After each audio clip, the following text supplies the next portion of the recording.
bought and sold and sort of crept through the property market, picking up different styles of properties that we thought we could make money on the way through. And that led us actually to opening our real estate company.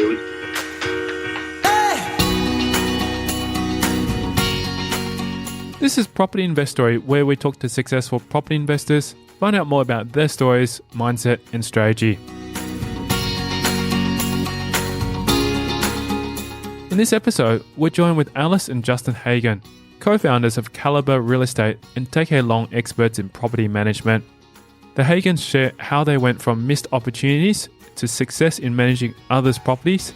They also show listeners how opening a business is more often than not worth the risk.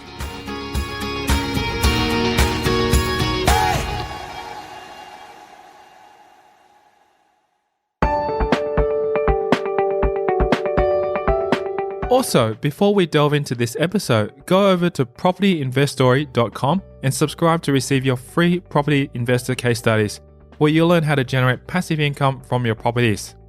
Go there now to sign up for free.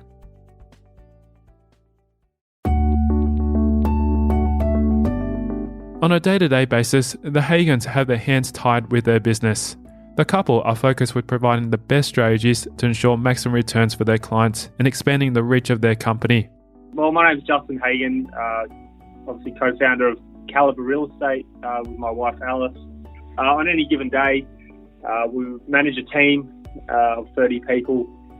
We look at obviously strategies for our clients as far as how can we maximise their returns on their properties through our property management division and obviously our sales division. The focus is growth.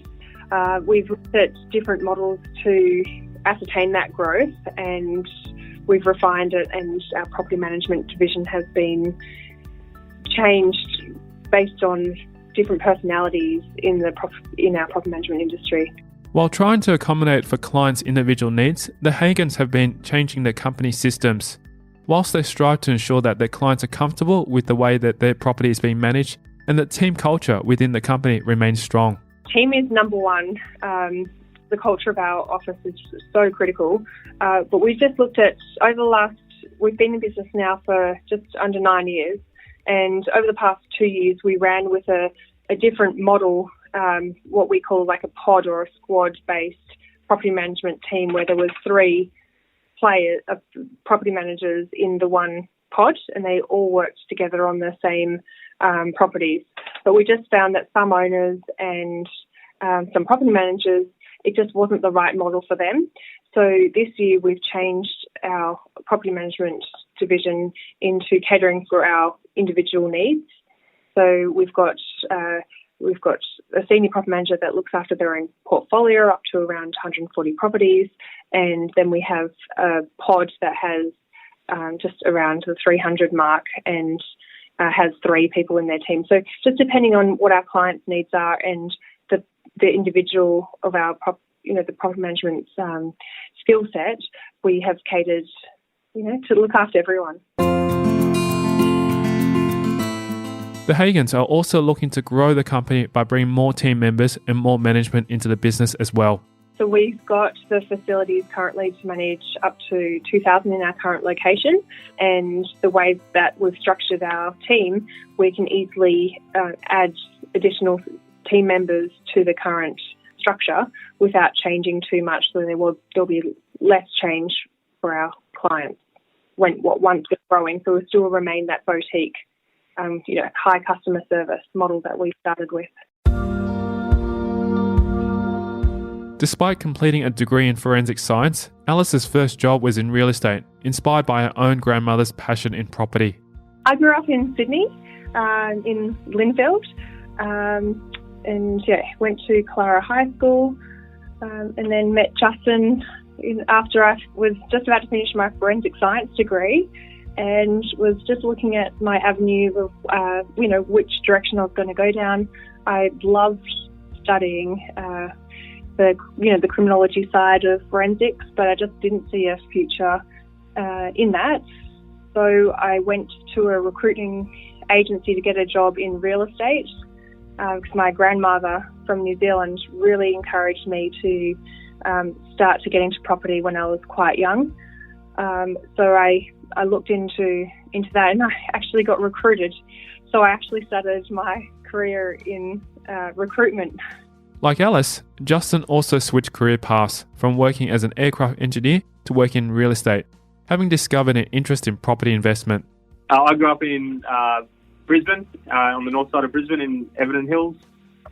Went to Hillbrook Anglican School in Enoggera.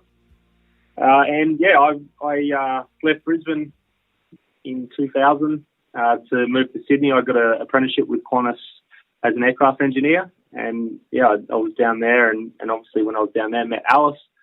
From there, obviously I did lots of different things in between. But between aircraft engineering and real estate, obviously it's quite a big change. But there was plenty of reasons behind it.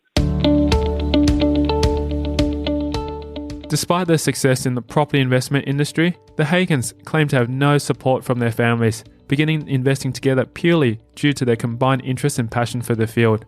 In spite of their young age, they knew that they were getting into was long term.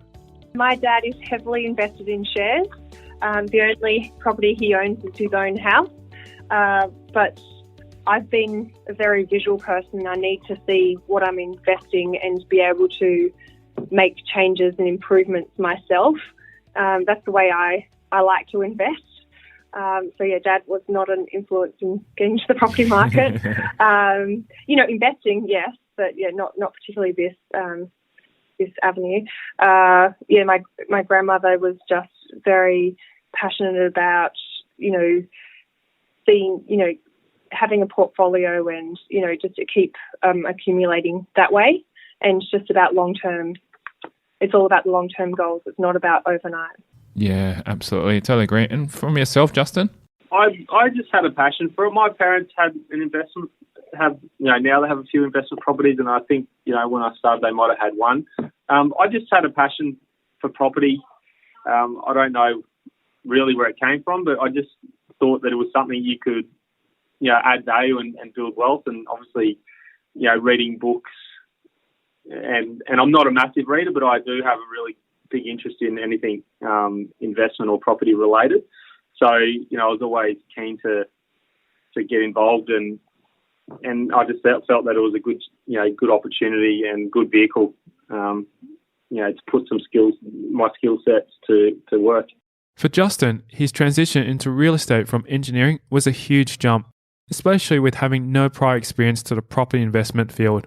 So in between engineering and real estate, that was the transition. But previous to that, obviously, like any young person, lots of different things. So I moved to Sydney when I was 18. So, I worked from when I was 14. I was, mowing people in my street lawn, and then, washing dishes at the local cafe, all those sorts of things. But yeah, just nothing really. Despite their ambitions to buy their first property in Sydney, the couple ended up looking to Brisbane to secure an investment. As young property investors, the Hagens were unable to meet the price of housing in Sydney and moved to Brisbane. In 2006, we started to look at buying property in Sydney.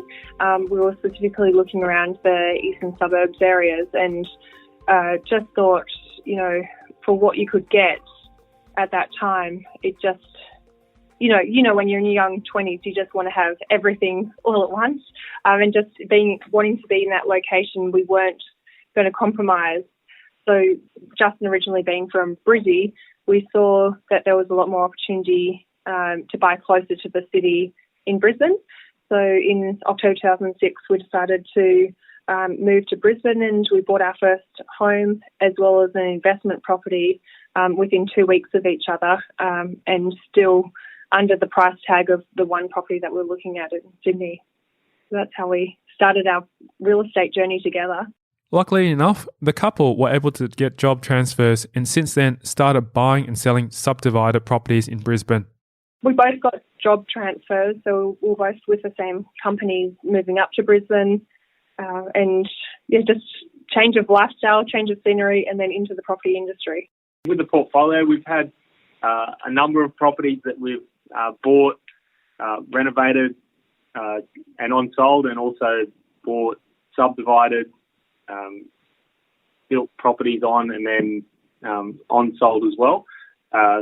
Small lot subdivisions, things like that were great, I think, and achievable back then when you're first trying to get into it. I think obviously now it's very in high demand, hard to get your hands on, a good subdivision that works really well. You have to be really on your game and have an opportunity and be ready to act straight away, I think, when those opportunities come. So I think we were lucky in that sense that we got into the market, we bought and sold and sort of crept through the property market, picking up different styles of properties that we thought we could make money on the way through. And that led us actually to opening our real estate company. It was purely to sell our own properties and look after our portfolio as far as managing it, as we felt we had more knowledge than a lot of the people in the marketplace.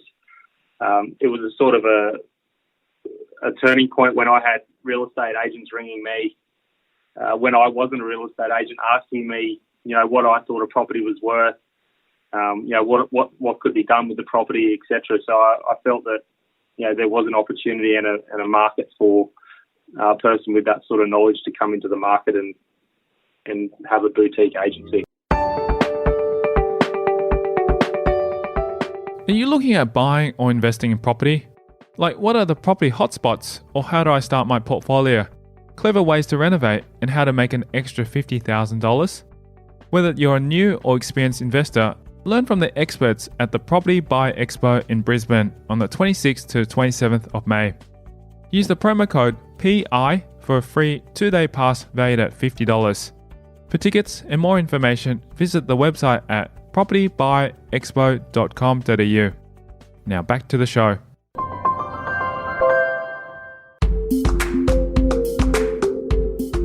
During the start of their investment journey, the Hagens invested only around the Brisbane area, both buying and renting out properties to accumulate profit. We've mainly been investing around Brisbane. We do have one investment on the Sunshine Coast in the hinterlands.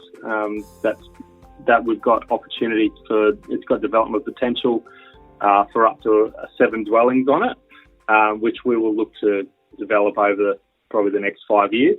It does have an existing house that gets an income now, with obviously the big wedding trade in the Sunshine Coast hinterland. So it's quite good.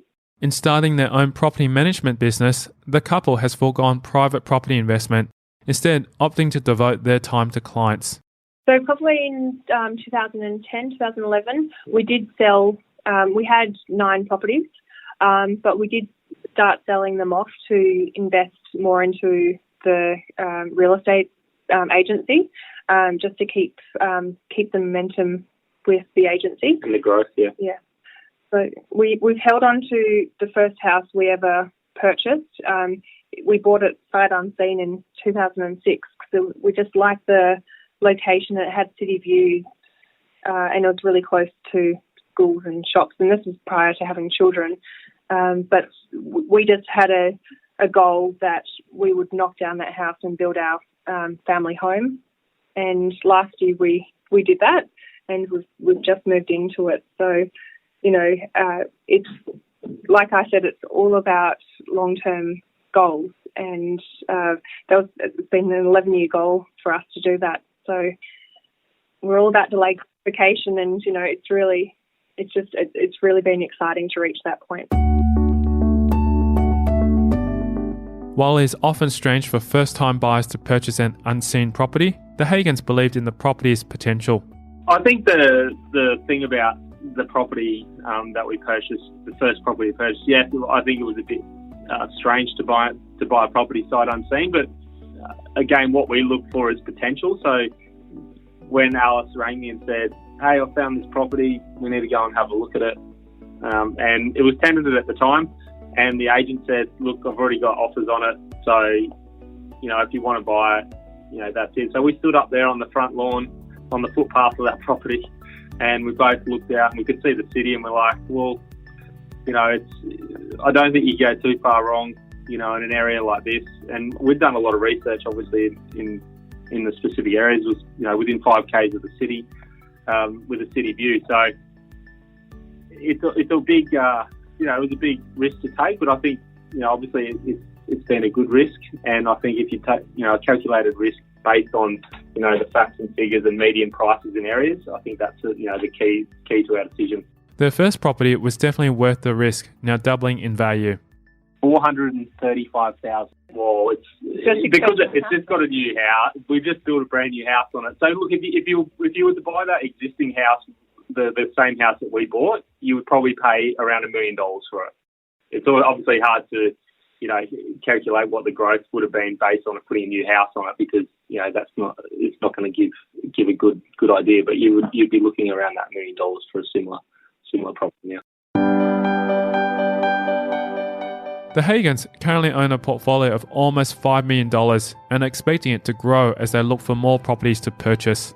The portfolio is probably worth around the $4.5 million, I would say, $4.5 to $5 million. It's always hard to.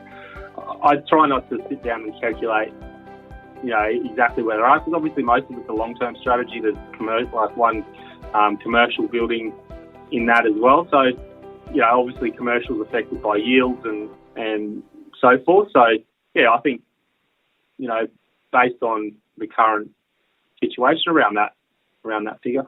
And what are your plans for this portfolio? Look, we're actually going to get back into the growth stage of our portfolio.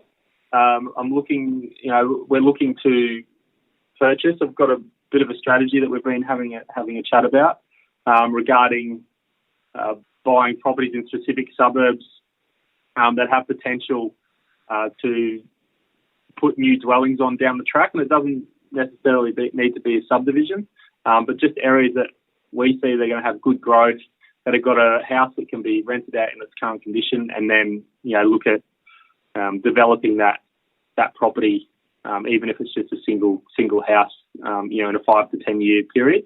So that's the strategy we're looking at the moment, and just in the stages of planning for that. The couple's property portfolio did not come easy. It's like all property investors, they made mistakes and were forced to pay the price. I just think it's an opportunity missed more than anything, which I think will give the listeners an opportunity to maybe learn something about that. So we had a property that we subdivided. It was a great property in the sense that we could subdivide it without having to move the original property. So it was a corner block. I think off the top of my head, it was about a 920 square metre block. Had a brick and tile house on the corner, and then we cut off I think it was a 405 or 402 square metre block off the back, which was great. Obviously, subdivision costs, etc., but no, relocation of the house. So we had an investment there we could rent out whilst we carried out the subdivision. I think the biggest mistake that we made there, and probably left money on the table, was that we actually sold the block of land off. And in hindsight, yes, it was good because obviously, you could pay back some of the mortgage and obviously collect the rent. But I guess depending on what your strategy is at any given time, I think the best capital result would have been to hold the block of land, sell the existing dwelling, and use the funds there to build a new property on that block of land. One, obviously, if you're going to hold the property, you're going to have a better rental return.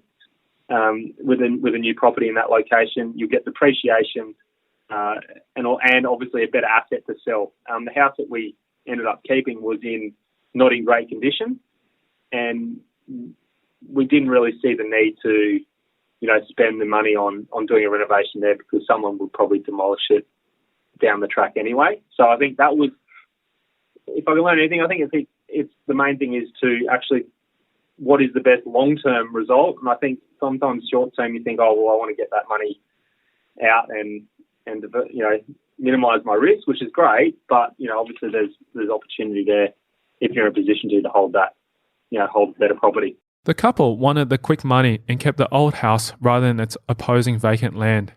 Looking back, they believed it would have been benefit them in the long term. Yeah, we sold off the vacant land, yeah. So we retained the existing house, yeah. In hindsight, I would have sold the house the existing house and built a brand new house. Yeah, I would have sold the existing house on the smaller block and built a brand new house on the other block. So then you had a brand new property that would get a better rental return, better saleable value because it's a nice contemporary property in that location, and obviously receive depreciation whilst good depreciation whilst you hold that property. Unfortunately, during that time, the Hagens could not have held both assets. At that point in time, no, it wasn't a possibility, and I think that we just took the easy road to sell the block, which is fine. But it's just, when you look back, you think, by selling that house, we could have, used those funds to easily build the property. They were introduced to this strategy via their office building neighbours, who are still closely working together with. I think when we first started getting into subdivision, we've done a few and just going, right. And then especially for one of them that we did, there was a house on it, and I said to Justin that it was too good just to be demolished. So we went searching for a suitable block that was wide enough to have, just a small section of land that was suitable to have the house moved to. So we found one in the neighbouring suburb, and were able to have then 2 vacant blocks of land on the subdivision, and then purchase another block to move the house to. So I thought that was a good moment that we decided, and then that's when we did that second subdivision that Justin was just talking about. Oh, wow. Okay. How did you get into subdivisions initially? Because it's a strategy within itself. Yes. So when we were setting up the foundations of our real estate agency, we found office space. Yeah, and the people who were here that we were sharing, they were going to share the office space was a subdivision company. So we got talking with them, and then we actually became one of their first clients back then. So yeah, we've actually really still got a really good relationship now. I do a lot of feasibility studies for for subdivisions for him because he does them personally, and we always talking, at least on a weekly basis about what's around and what the opportunities are. In 2010, the Hagens were surprised with an opportunity to start their own company after being approached by both professionals and family members. It's just to throw in a different direction. We were honestly trying to keep up our developments. The next development that we were going to do in 2010 was to do looking at doing townhouses, a small townhouse development. But then we had friends and family approach us and wanting us to manage or sell their properties. So our time was shifted towards looking after our own developments to now having our client properties to manage or sell. So we had a change in direction. I think it was a fork in the road, and I think I'd always wanted to have a business, that I was passionate about. So I think that, if you can use your skill sets and the knowledge that you have to help other clients and obviously be paid for that work, that's great. And I think development's great, and I think it's, and investing in property is a great vehicle, but you still have to have something behind you to be able to keep continuing purchasing property. So I thought that if we built this business up, we'd get to a point, which is probably the point in time we are now, that we can go back into that investment cycle and actually grow to a much bigger portfolio than we could have if we just stuck with, trying to leverage off each investment. As the Hagens give their undivided attention to their clients and their business, they have become less active in property investment. I think it's tricky to juggle, and I think once you've got clients that rely on you to be providing professional opinions about different things, selling their properties, managing their properties, I think people like to see that you're focused on them and on the core business that they're paying you to do. So I think there has to be a balance, and I think definitely when you're early on in a business, your business takes up 100% of your time, and you really need to focus on it to make it succeed. And then once your business is running well, you have the right systems and the team in place, then you've got an opportunity to again look at that investment strategy. Of course, you could definitely, I think, keep investing in a smaller level if we didn't have the business. But I think that, you probably would get sidetracked and look for something else anyway. So, yeah. And then also we've had 3 children in that time frame too, so that's occupied a little bit of our time. For the Hagens, property investment has always been about taking calculated risks and executing well thought out strategies. We thought we were young, we could bounce back, we could, just we were high risk and high growth at that stage.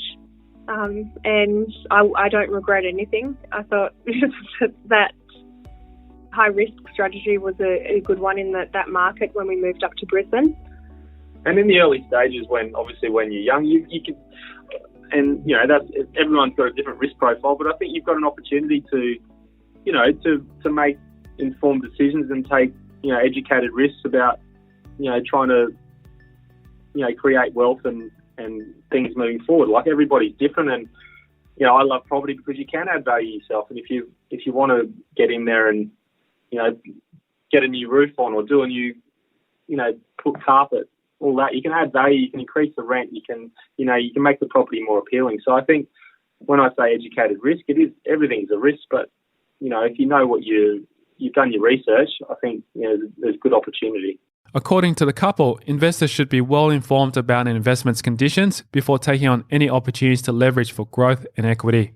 I just think accumulating, and I think obviously lending's a lot different now to what it was then. Obviously you could leverage a lot more than what you could now, and probably for a good reason in a slowing market. But I think when those opportunities come, if you take that risk when you have the opportunity to leverage, or you get some growth out of a property and you can use some equity to potentially then use that equity to buy a property that you may flip or renovate and sell. So it's not a long-term risk; it's a short-term risk while you do that renovation to get that money back in. So I think it's just about using researching what strategies you can use, because I think obviously people will speak to their finance brokers about what strategies they can use to best utilise their funds, etc. But everyone's got a different income, everybody's got a different mindset around that. But I think you've just got to see what works best for you,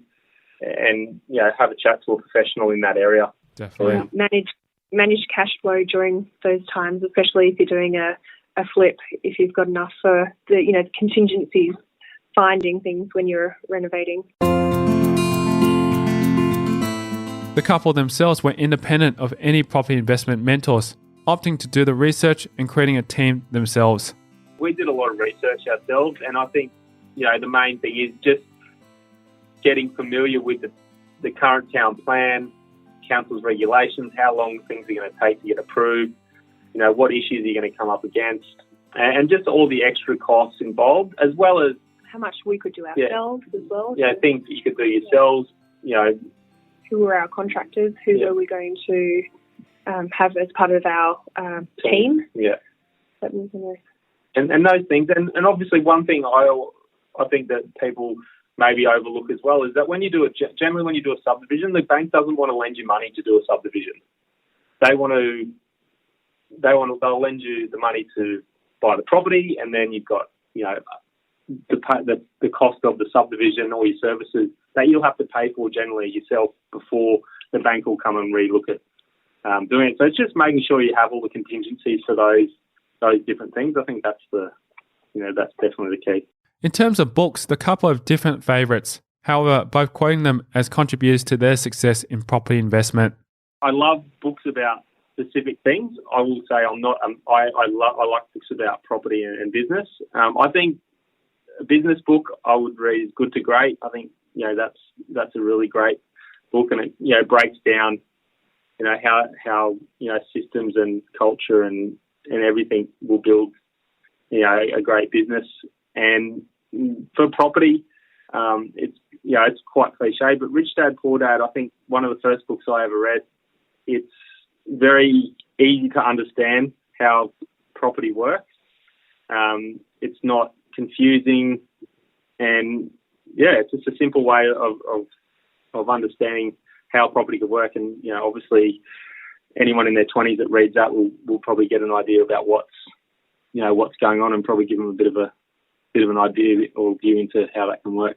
Excellent. And I've recently just read Richest Man in Babylon, and I found that really amazing as a good foundation to your path to investment as well. I've actually started reading it to our boys as well, just so they have, because it's at school, they just don't teach you about finances and budgeting. And I think that's a critical step of actually understanding how to create your own wealth as well, how to manage money. As for their best advice ever received, the couple had different yet equally inspiring messages, both relevant to the investment and business side of things, yet also life in general. I would say the best advice I ever received in anything is be interested, not interesting. So be interested in what people have to say. Don't try and be interesting to everybody, because at the end of the day, people care that you listen and understand and take note of what they're saying to you. So for me, in business and in my personal life, I think that's, one of the key things that I try and stick to. Mine is always be a student, so always be learning. The Hagens had always been big on subdividing, even with their first property back in 2006. However, they made sure they researched the strategy thoroughly before applying it to any property investment. 2007 would have been the first one. And that was that after your first purchase, which was your so October 2006 we purchased our first property and then an investment unit, and then I think June 2007 we purchased our first subdivision, and through that strategy, obviously, and I think the thing about subdivisions is there's a lot of different scenarios. You've either got properties that are already on two lots, properties that are on one lot that need to be, into two lots, and obviously the price difference as far as cost-wise doing that can differentiate a great deal. So I think it's understanding what you need to do and what costs are involved before you dive in, because sometimes it doesn't always work out how you think it will. While the Hagens have had success in subdivision, they are wary of the strategy, as they know that its results depend on the market and zoning changes. It just depends, because obviously it's not something you always do straight away. So when we look at a property, we look at it and go, all right, well, there's there would be potential there for a subdivision, and depending on what the market would be doing in that area at any given time, I think you could look at subdividing down the track. And generally, when a property is subdividable, there's potential for that zoning to change again. So if you don't really need to subdivide it right at that point in time, I think there is benefits to waiting. So I think letting a bank know whether you're going to subdivide it or not, it may, in some circumstances, I guess, help, getting the finance, knowing that they may get a portion of the money back sooner, etc. But I think it's case by case, definitely. For a particular property the Hagens had bought, the house on the land had to be moved to a separate lot. So that property was on the north side of Brisbane. It was an 810 square metre block. It was on one lot. So that meant that obviously it required a full subdivision through council before you could sell off any of the property. I'll just say, so when we purchased that property, we put a tenant in it straight away, so we were collecting income. Yeah. Excellent. We're doing this. Sorry. Yeah, that's right. And so the main house straddled both properties, both obviously potential lots there. So Alice briefly mentioned about this one before, that we had to think about what is the best outcome for this house, because it was such a nice house that had been renovated probably within the previous 5 years. So what we did, we actually set out a plan to go and find another property, a block of land, and we just wanted to find something as reasonably priced as possible that we could fit this property on, because obviously any house that's existing that you can move has a value already. You're already adding value to it, because the house was about 200 square metres, so we had to get it cut in half, moved on a truck. So we found a block of land, and I believe it was around 235,000, and it was only about a kilometre and a half from the location of where the blocks were that we were subdividing. So through that process, you have to obviously get council approval to move the property, the termite inspections, etc. So we got the green light on that, and while all that was happening, the blocks of land were in council with the approval coming through. There was a few issues we had with that subdivision as far as stormwater. The property did slope towards the back. They struggled for approval from the local council for certain development features of the property. In fact, claiming that the most forgivable element of the property development were the costs. So as part of the approval, we had to request some pits, stormwater pits in the back, which the council doesn't really like approving that, obviously, because it can cause extra overland flow when they do overflow. And just things like that. So it was actually a really good one to sink our teeth into to get a real grasp on what things happen, because it was a start to finish dealing with council. Obviously, we had the town planners subdivision company that helped us along the way with that as well. Yeah. The costs, if to give a ballpark of costs, obviously they've changed a bit now. It's quite a little bit more expensive at the moment to do it, but back then you're looking at about between 65 and 75,000 to do a subdivision, which would include, this is from one lot into two lots. So you're looking at, that's including all your sewer connections, water meters, and obviously that can vary depending on how far you got to bring your sewer and stormwater services. But as a ballpark, that was about the round average price of what we were costing us back then. For the same thing now, you're probably looking at around 100 to 110,000, just purely based on high council contribution costs. And again, depending on what council you're doing it in, can vary as well. Hey podcast listeners, if you're finding this podcast super informative, then guess what? I'm giving you an exclusive free case study from property investors like this one just for listening. These case studies are from experienced property investors where they share specific strategies and numbers of their portfolio. Simply text me your email address to 04 99 88 10 40 to get your free case studies. Now back to the show.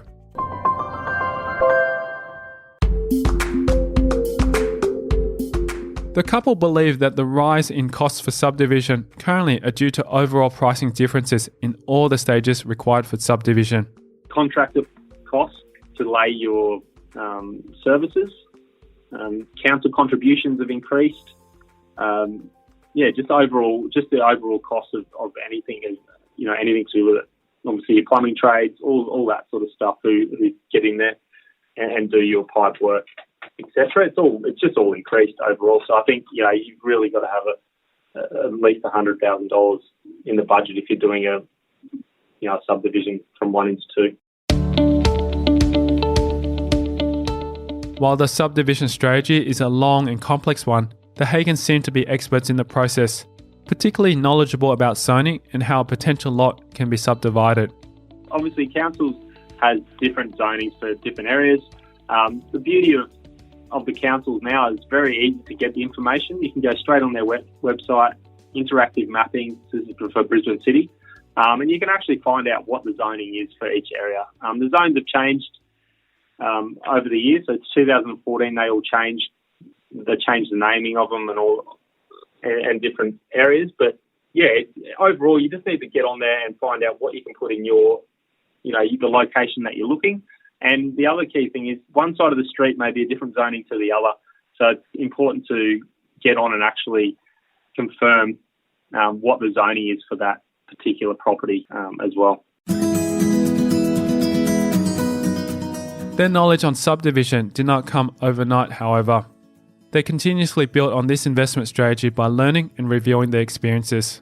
I think being in the same office with the subdivision people and just having a general real interest in the subdivision strategy, I think you just find out different things that can help you along the way. So, for a corner block, there may be a different ruling for land size, like it might be an average land size as opposed to, you definitely have to have 400 square metre blocks. There's just the more information that you gather and the more people you speak to, especially town planners or people that have done subdivisions before, they can give you a really good insight. And you might think, I couldn't do that subdivision there because of this, but there's a lot of information that you can go, all right, well, actually, if you do X, Y, Z, that is a possible subdivision, and you just then have to weigh up, right, is that extra cost going to be worthwhile? And I think that's the real key, is just understanding the cost behind each subdivision. And I always say as well, subdivision will generally cost you the same in a suburb 10K to the city as it will 3K to the city. So you've got to work out, all right, the value of that land once I subdivide it. How am I going to, consume that 100,000 we've just spent? How's that? How's the reward going to be at the end of it?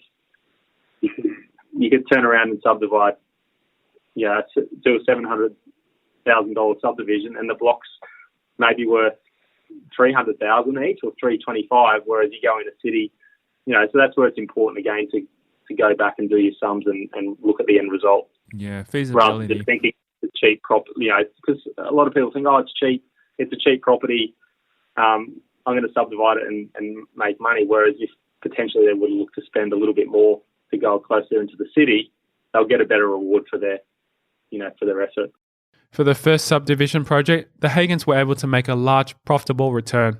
The initial cost for that property was $550,000, I think $555,000 for the initial purchase. Oh, no, it wasn't that much. That's not right. It was $455 for that one. That was in that Evan Park. Yeah. $455. And then, I believe that once with all the survey and the whole subdivision, I believe that one came in at about 73 to 75,000. And because that was a combination, really development, because there was two parts to it. There was the opportunity to move that other house. So the other house got moved off the block, and we ended up just selling the two blocks off because at that point in time we were looking for just turnover to start, moving the investments forward. The blocks sold for just over 300. I think they were 325,000 each off the top of my head. So it wasn't a massive capital gain, but it was enough for us to spend the money on the house move that we did, and we actually made a decent profit on the property that we moved to the other location, because the block of land cost us $235,000. We moved it, and with some work we did, I think we spent about $150,000, and it sold for $600,000. Oh wow! So that was probably a much better result. Like, the combined result was a great profit. Individually, the subdivision wasn't a massive profit, but it was a joint development in essence, really. The whole process took around 9 months for the Hagens, although the process had been sped up by the local council. The whole process from start to finish was about 9 months, I believe. Yeah, okay. For that one. Yeah, it was.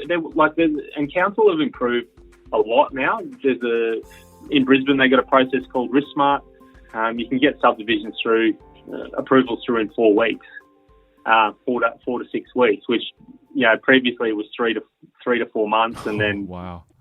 So there has been a lot of streamlining going on, and that's great. And I'm glad the council's done that, because obviously holding costs in any development, especially a small development, really can chew up profits. That's for sure. For investors looking to get into subdivision strategy, the Hagens strongly recommend keeping any existing houses and to hold off on any development for as long as possible. My number one thing as far as subdivision, the best subdivision you can get is one that you can keep the existing house.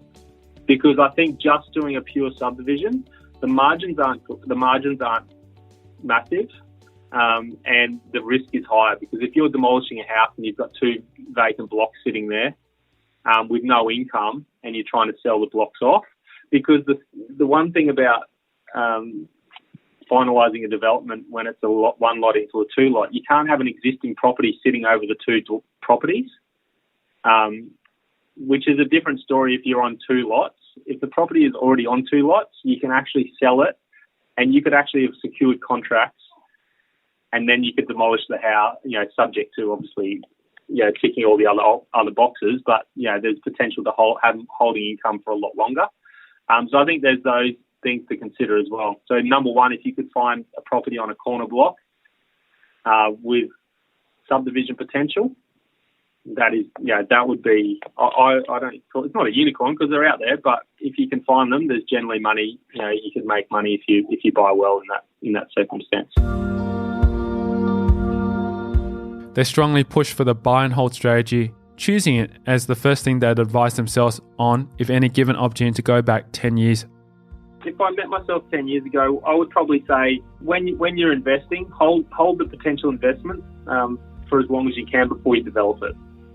I think that's my key takeaway, and that's one thing. And I think I mentioned that's the strategy that we're looking to get involved in our next journey. So I think for me, I'm probably looking back at that now, and I'm at that looking back at that 10 years now and going, all right, what would have I done different, or what would have we done different?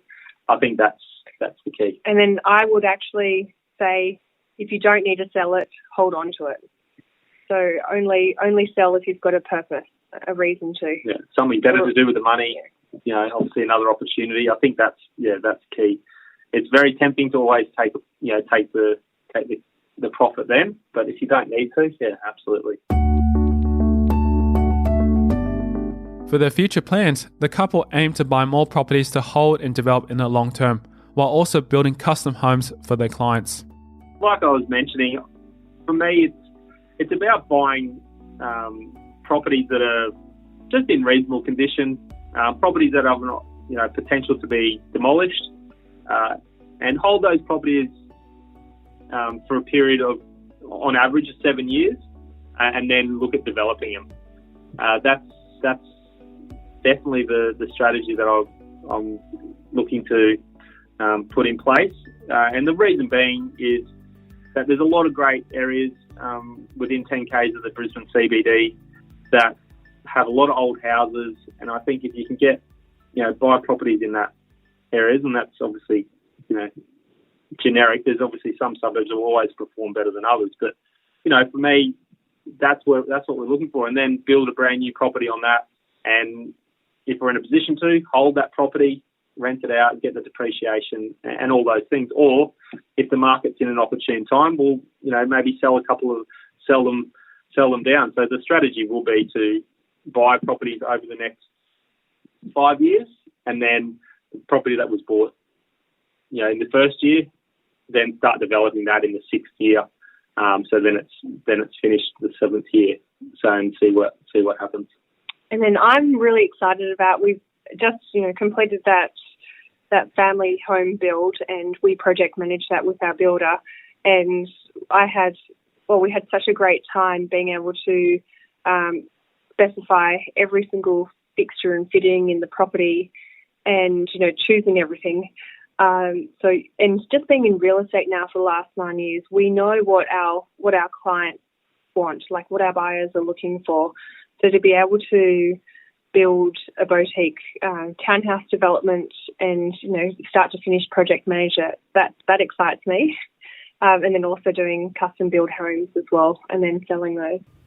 Fantastic. So different strategies, but like we can merge both of our dreams together into property strategy. The Hagens are willing to hold off on their portfolio for their certain long-term benefits. Yeah, it'll be a buy and hold to a point, as many as we can. But if we buy, say, 8 properties over the next 5 years, and then we've got to develop and sell 4 of them, well, that's great. It's still building our portfolio to a point to create that cash flow as well. From the Hagens' recommended book list is Rich Dad Poor Dad. They claim the most meaningful lesson they learned from the book is... I just think more the leverage. Like when we started investing, it was like, how do I how do I leverage that money? How do I buy an investment property, or how do I buy something that I can then leverage to then buy something else? Yeah, so you don't necessarily have to have the or your deposit. own. Yeah, you don't actually have to. And I think that's probably the biggest thing that I learned. And obviously, in a rising market or a market that you can add value to a property and then go and speak to the bank again and get the property revalued, and then look at using that to equity. That's probably the key thing that I learned out of that book, and I think it's a great takeaway. The Hagens believe that their determination and goal-focused mindsets are the biggest contributions to their success.